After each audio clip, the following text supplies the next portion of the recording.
we are now going to be transitioning on to sequence 2, and I do like the fact that they utilized this sequence structure to the memories. It gives more focus. It allows you to not be distracted by any kind of diversion, and that was one of my main criticisms with Assassin's Creed Valhalla.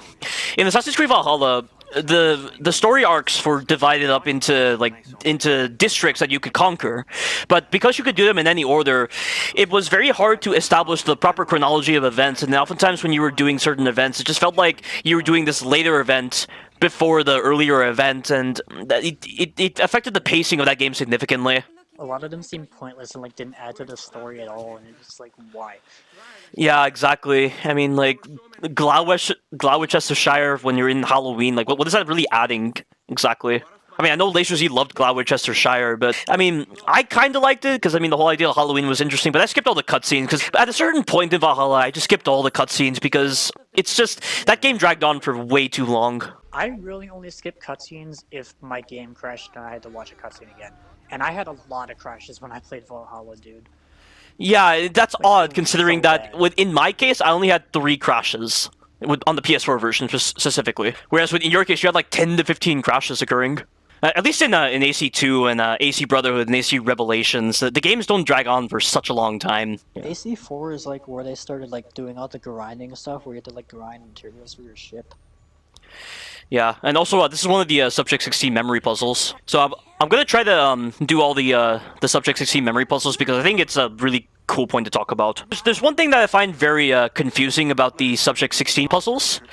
So in Assassin's Creed 3, they mentioned that when you're going so far back into history, the Animus has a lot of trouble making the image very clear.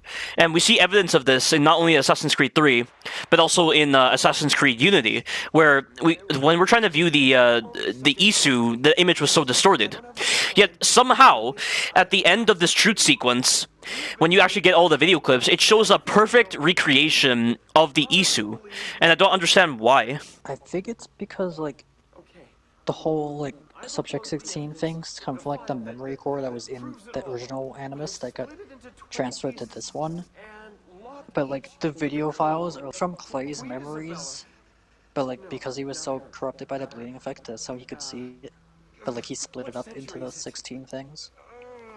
Yeah, but I mean, like, even if he did have memories of the first civilization, it shouldn't be possible for the Animus to do that because it was so far back in history. Well, like, I think he could see it because he was so like far gone from the bleeding effect. And in the Lost Archive DLC, like you were literally just like computer code. So like he was like just gone. Yeah, but then how did Abstergo record those moments with the bleeding effect? How did they know what was going on? Because they didn't, because Clay recorded them himself. How though? Because I don't know the exact like science behind it, but like I think like he had like how you can explore the lab in AC1 like after Lucy leaves. I think he had like similar things like that where like he was able to escape his room and like mess around with the Animus. I suppose. So like he was doing something with that, and then that led to like him going crazy. Or maybe like he was somehow creating the recreation like while he was experiencing the bleeding effect. I mean, maybe he's like a master programmer who was able to, generate all these models. But, Well, it wasn't. It was definitely a real memory. It's not like he made it in like Adobe After Effects or something. Yeah, that's just the part that confuses me with this part. But now we're in the Rosa and Fiore. We're going to be seeing Barola, another assassin, and we don't even realize that she is an assassin until later on. You know one thing that's confusing? Why is it that her finger isn't cut off? Because this was after Altair banned that. Yeah, but they didn't... Did they actually compile the codex pages and just somehow like understand how to make the hidden blade without the need for the sacrifice? I mean, she doesn't even have a hidden blade either, so what would even be the point? Yeah, but I thought do you necessarily have to have a hidden blade to actually get your ring finger cut off? Or is the ring finger cut off regardless of whether you get the hidden blade or not? Well, I think, like, when they were still doing it, I think it was as a way to, like, activate the hidden blade and, like, make it easier. I suppose. So maybe, Because, like, it was, like, in the older, like, in AC1 or something, like, I think they showed it, like, going through the gap between the fingers when it was like when the hidden blade was activated. So like they needed to remove the finger for it to be able to go through that hole in the hand. Yeah. And I guess maybe for the ring finger sacrifice, it's only specific to the hidden blade in that sense. Yeah. Yeah, I because think it was also like definitely a sign of commitment to like the creed and like the hidden blade and stuff like that. Because the left ring finger is like when you get married, that's like the finger that you put the wedding rings on. yeah, So it's, it's like a way of like saying the assassin's married to the creed or something. yeah. Also, the detection on the blending is a little awkward right now. Yeah. Also, one tip: don't try to sprint out of crowds. Try to walk because it holds your blend a lot longer. There's actually a thing you can do in the Ezio Choji where you can blend when you're climbing on walls. I just pickpocketed on accident. Yeah, I saw that in Brotherhood. What apparently happened is oh shit! Oh no. What? Wait! What? I thought this wasn't a feature. I thought Brotherhood introduced this feature. I didn't know No, civilians could attack you. This was in AC2. I didn't think this was the case. I thought only civilians could attack you in Brotherhood and Revelations. Well, you're wrong. That's never happened to me before. This is the first time this has happened. This is what happens when you steal money. Yeah, well, it's not my fault the fast walk button is mapped to pickpocketing. That's insane. I had no idea civilians could attack you after you pickpocket them. Every time I stood right in front of them, they always just search their pockets. It makes no sense why suddenly it happened now. But as we were talking about before, that little distraction, there was a way in Brotherhood specifically to blend without having to be in a crowd, and it involved you being on horseback. So what you would do is you would be in a crowd, you'd be blending, and then when you were right next to a point where you could climb onto a perch point, it would keep your blend. And then when you jumped on horseback, it still kept your blend, so you could move. It was interesting. But you can do that in AC2 and Revelations because you can do it when you're climbing on walls. Because all that it requires is that you're not like standing. Because whenever you're blending, you're standing like upright, but like the blending glitch stops whenever you stand upright again. So as long as you don't stand upright like you're doing now, then you can just blend forever. Yeah, I mean, in the case of AC2 and Revelations, it's probably not that advantageous because you can't use a lot of horses. I mean, you can use horses in AC2. No, but you can yeah. do it on walls too. You can climb when you can blend when you're climbing on walls. Yeah, but as like a traversal thing, when you're trying to like move from like point A to point B through crowds, it's not really that beneficial. It's more beneficial in Brotherhood in that sense, because you can gain access to horses in the middle of cities. What if you're doing like a tailing mission or something? I mean, maybe in that Like, sense. especially in Venice, you can do it in like when you can do it during the tailing missions. You can blend when you're swimming and just swim. Oh, wait, you swim while blended? Okay, that could be helpful actually. Because all that matters is that to keep the glitch active is that you just don't stand upright. Like you don't do an animation that stands upright. You just have to like be in a set animation where you're like not standing upright like this. Oh, okay, I see. Yeah. So like if you're like climbing on a wall or like swimming or like dangling from a ledge or anything, you're still blended. Okay, that can be helpful. I mean, Yeah, then that's again, why the horse thing works because you're not standing upright on the horse, you're sitting on the horse. yeah. But going back on our previous tangent, so the whole idea of sacrificing the hidden blade is specifically for those who are trying to wear the hidden blade. So it doesn't necessarily have to apply to every assassin, right? Yeah, I think so. Yeah, and this is where we're going to get introduced to the hidden blade. The hidden blade itself is a pretty unique weapon. The whole idea of having your blade concealed with your wrist. Apparently, the way the mechanism works is this originally confused me at the time, but there's a little tiny ring mounted to the ring finger that allows you to pull the blade, and it's hard to see, which is why I was confused at the time as to how the mechanism works. There's actually like I think it was like in a book or something where like Edward from AC4 says that the way that it's activated is by like flexing a certain muscle in your wrist. Yeah, but then how does that allow them to fist fight though? Because I mean, don't they kind of do very similar like flicking when they're trying to? Well, I think it also depends on like the speed that you do it. Maybe. Like if you do it fast enough, then it'll activate. But if you do it slower, then it won't. I also never understood like Paula's like burn mark or whatever she has on her wrist. I mean, she said, Like I never knew what it was. yeah, I mean, she said she knows betrayal. I mean, it's probably hinted in the database entry on her. I don't really read the database entries. Yeah, but can I just say the database entries for those who are very curious about the lore or about certain historical events or characters, it's nice that they have that in there. They got rid of database entries in which game did they get rid of it in? Origins. Origins? Okay. So Origins got rid of the database entries in the same case with Odyssey, but then they brought it back in Valhalla. And I remember you had a glitch in Valhalla where you somehow saw who the builder was before. It wasn't a glitch. It was like a deliberate design decision by the developers, and then they fixed it because those people wouldn't spoil themselves. Yeah, so you got spoiled by the database entry, and you knew who the builder was. He was a Jotunheim descendant. Yeah. Like, I kind of suspected that anyway, but I was just like, well, that's kind of stupid. Why would they put a spoiler like that? Yeah. Also, First. something stupid about the builder fight is that when I first did that fight, I literally got soft locked when I killed it. Yeah, I saw that glitch. If you haven't seen the Pickle's glitch compilation video of Assassin's Creed Valhalla, you've got to check it out. It's insane the amount of glitches he's uploaded, and I haven't even uploaded my glitch compilation of Assassin's Creed Valhalla yet. I need to do that at some point. I wish I was recording my playthrough of Valhalla with like my Elgato or something off my PC, because then I could have captured every single crash that I had, and I guarantee you I had like 20 to 30 crashes that entire playthrough. That's insane. Like, I got the game day one, and I played the game every single day since day one for like until I finished the game, and I had like at least 2 crashes every single day I played the game since day one. Wow.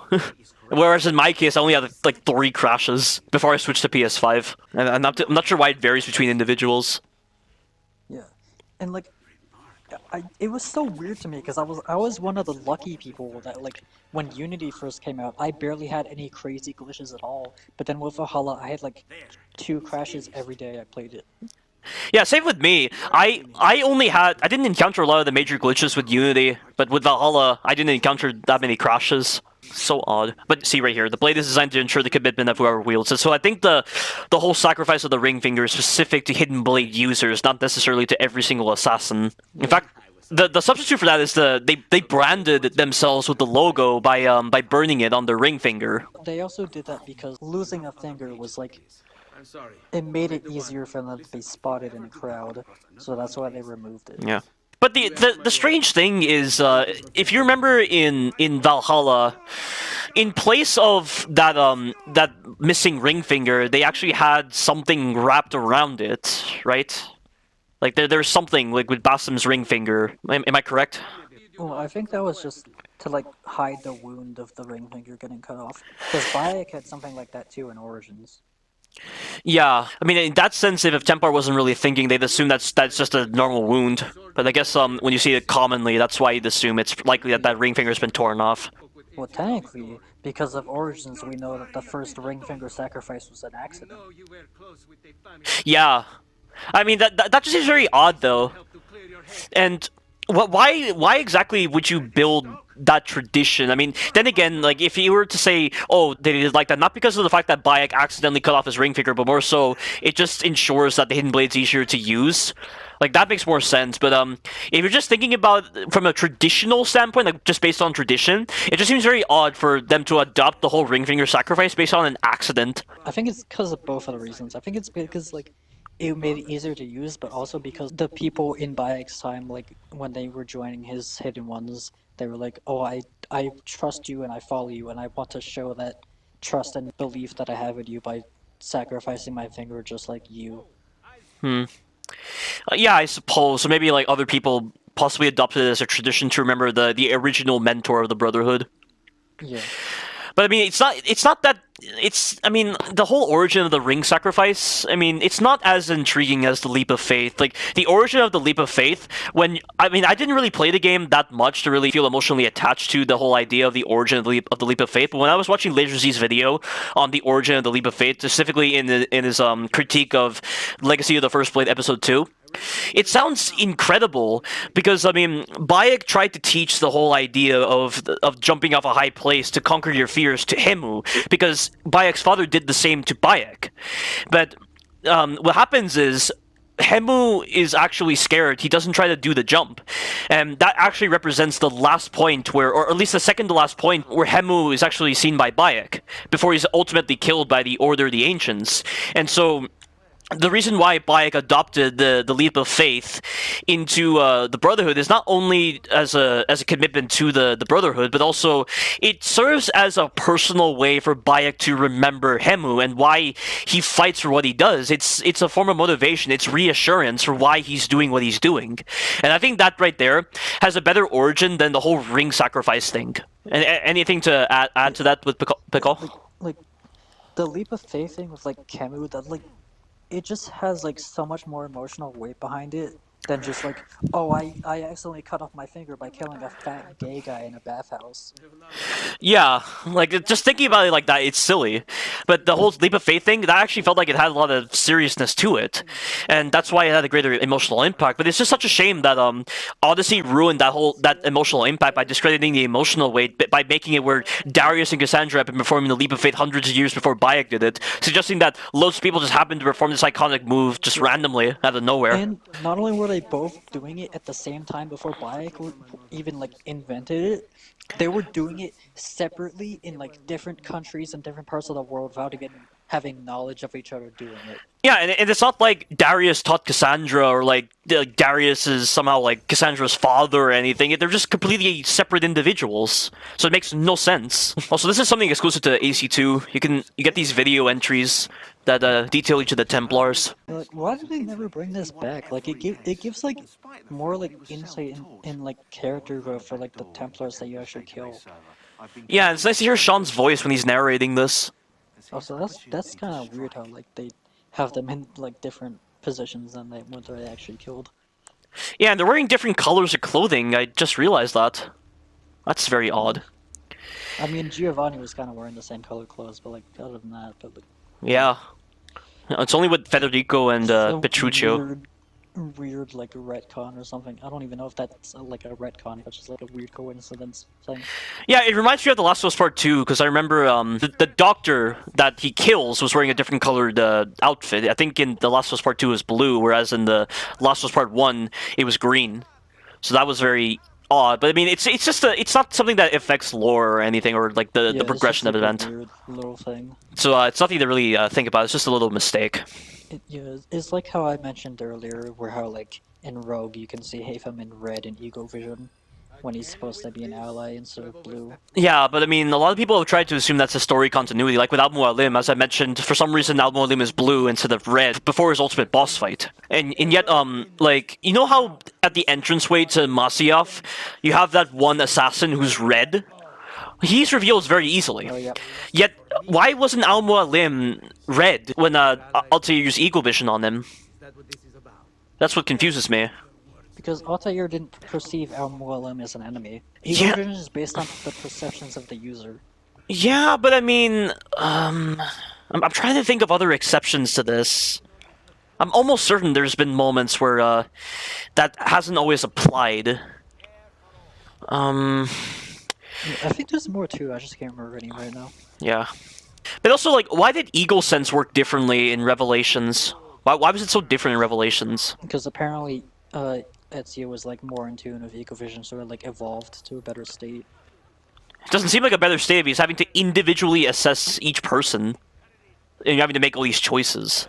Well, that's what the lore says.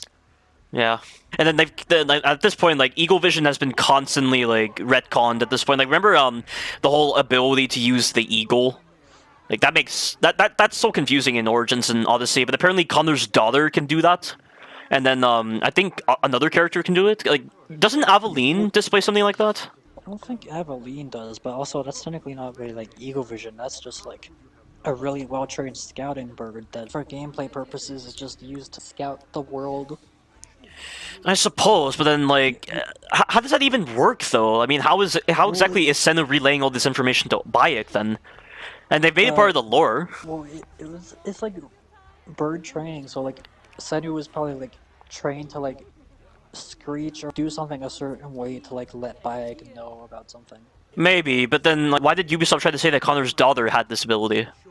Because they tried to freaking force it into the lore, and make like a stupid drone mechanic just because they had it in other games. Yeah, and I know like the hook blade, for instance. I mean, it was in Revelations, but they originally thought of including it in AC4. But do you remember the exact phrase that that Ubisoft gave as to why they didn't bring back the hook blade? I think it was because it went against historical accuracy and because it just felt like superficial to have it in a pirate game. I Because suppose. like pirates having hook hand type things is like so stereotypical and it's just dumb. Yeah, but I mean, like, where did the whole idea of pirates having peg legs and hooks even come from? That's what I'm wondering. I don't even know, but like I don't think it was even like based in like real history or anything. It was probably just made for like books and movies Yeah. and stuff, and like it just got slowly accepted into like The mainstream culture, yeah. yeah, and now people accept it as fact, like it actually happened.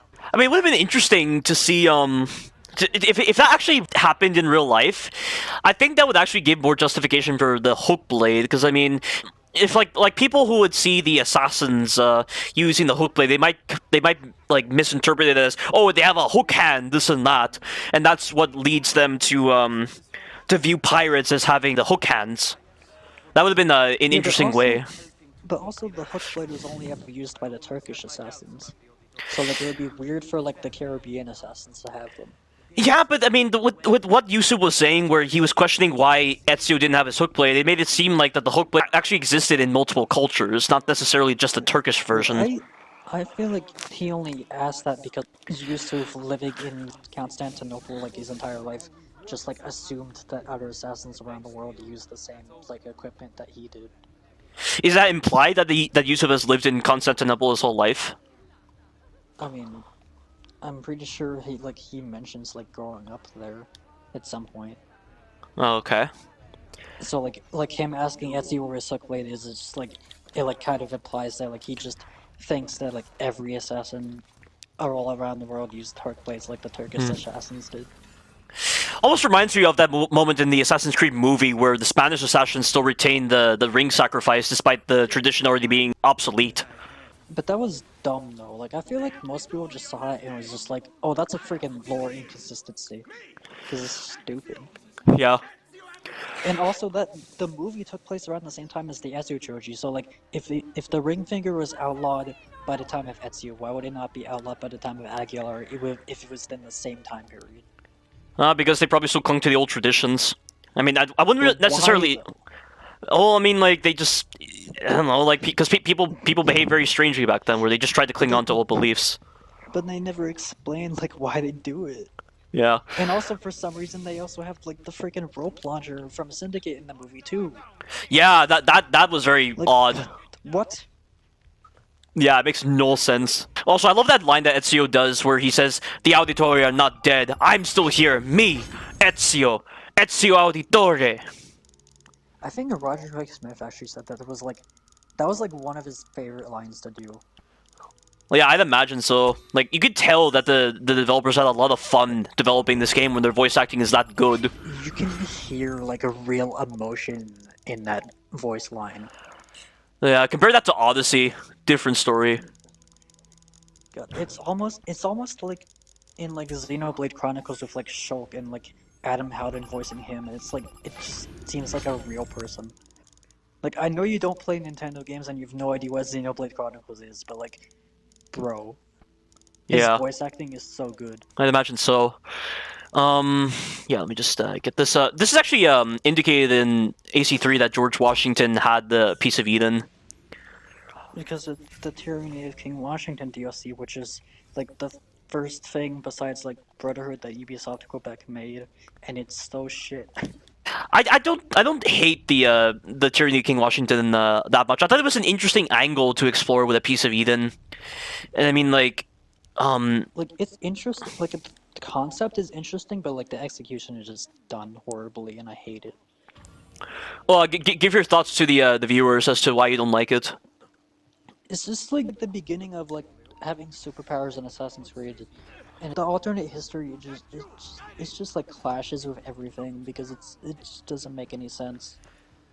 Yeah, but it's all an illusion generated by the Apple. You could argue that it's like another form of control that the Apple generates. like as a way of tempting but, ones like- and their desires. But like also like how does it even suck Connor in? Because like he has enough. He should have enough first Civ DNA because he has like illusion and all that stuff. So like how does he still get affected by it? Maybe what's happening is we're seeing it from George Washington's perspective. Like George Washington himself is in there, but then Connor's in there, and then it's like we're actually controlling Connor But then even though if it's King from Washington's vision. But if it's Washington's perspective, then why do we control Connor? That's what I'm Shouldn't we saying. control Like Washington? in books, for instance, they do utilize a very similar concept. I remember in certain books, like it would seem like this is the main character, but it was actually the whole story is being narrated by another character's point of view, and it gives that illusion that it's actually the main character who's actually narrating the events, but it actually isn't. So maybe it's something like that. Maybe. I don't know. We also never see that again. Like we never see the app or like any other piece of Eden create like a fake false reality ever again in the series, and it just never gets explained like how it happens. I mean, you could argue the issue technology that was utilized in Odyssey did that. Like the issue, like specifically, you could argue that the issue technology, like since the Apple is a specific kind of issue technology, maybe the issue technology that was utilized in Odyssey is kind of built off of what the Apple kind of uses. Yeah, but Odyssey's bad, so I don't want to give it any praise or credit. Yeah, I mean, but what was the whole justification for the Curse of Pharaohs DLC in Origins? I think like honestly, I think the same reason why like Medusa and stuff exist in Odyssey is just like Piece of Eden or like Apples of Eden that like brought the pharaohs back to life. Like not like people being like physically turning into the like monsters like in Odyssey, but like it brought the dead pharaohs back to life. Only in some kind of mythical recreation. Seems odd that it would work like that. Like they were actually people, or were they just like illusions generated by the Apple? The ones you fight in the Curse of Pharaohs, are they real? Like are they actual real people like turned into what they were because of the Apple, or are they just illusions? I don't know. I feel like they're just illusions, but like I don't really know. Definitely different than Odyssey, where like they physically turn into the people physically turn into the thing. Yeah. And I mean, like, Al-Mualim demonstrated this ability to generate illusions that would actually attack Altair, and it actually hurt him. So maybe it's something like that, but maybe because Al-Mualim wasn't as immersed in mythology, it didn't give him a lot of creativity to give his creations more of a mythical feeling to them. Whereas because the people who were utilizing the Apple were a lot more ingrained with the mythology, that afforded them the opportunity to make their illusions generated by the Apple as being more like monstrous. Maybe that's one reason as to why these enemies existed in the Curse of Pharaohs DLC. Well, I think also with like Al-Mualim, like he didn't really like create monsters. He created like clones of himself, and then like clones of like he made Altair think that like the assassins attacking him were like the targets that he killed to like freak him out. Yeah, Like, get in and his head. I mean, again, like I feel like maybe what they were trying to do with the Curse of the Pharaohs DLC in Origins is build off of that. Maybe like give some variation of that ability. I don't know. I might have to play the DLC again to fully like understand it, but I just don't know. Yeah, and this leads us on our way to Monteriggioni. I really love the Villa Auditore in Monteriggioni. Get to upgrade it with all the money. Yeah. Apparently, Laser Z thinks that like the homestead in AC3 is like the best like upgradable hideout in like the whole Assassin's Creed series. Yeah, I would agree with that, because I mean, when you were upgrading the homestead, you were getting access to additional missions, and the missions added more character to Connor, and I agree with that. I did like the homestead missions in AC3. It's just such a shame you can't replay them to actually go through them again. I mean, yes, you weren't really doing much, but I mean, with certain side missions in Brotherhood, for instance, you could replay them and you weren't really doing much. Like with the Christina memories, you could replay them, but why can't you do the same with the homestead missions? Well, because like a lot of them are just like tasks. They're not like missions. Yeah, but you could It's just, also like, go here and do this. And also, there's like 2 homestead missions where it's just like give money to this guy. yeah, It's, but like, I all mean, these But I mean, like, you could argue, like, one could make the argument that the Christina memories, as much as they are well developed, I mean, you could argue that it's tasks. Yeah, but they're also like more meaningful to Ezio and stuff. Yeah, but I mean, with the homestead, I mean, the homestead was such an important part to Connor and Achilles, and as Laser C described, they helped give more personality to Connor. It's just because they were separate from the main story, they didn't have much application in Connor's personality overall, which is why Connor was portrayed as just being a very naive individual. And I actually need to. This actually leads me on to another tangent involving Connor, where for some unknown reason, Ubisoft cut out some important dialogue that helps conclude Connor properly, but they negated it from the game for whatever reason, and just negating that completely ruined Connor's character development. Yep. This is also the end of sequence 2, by the way.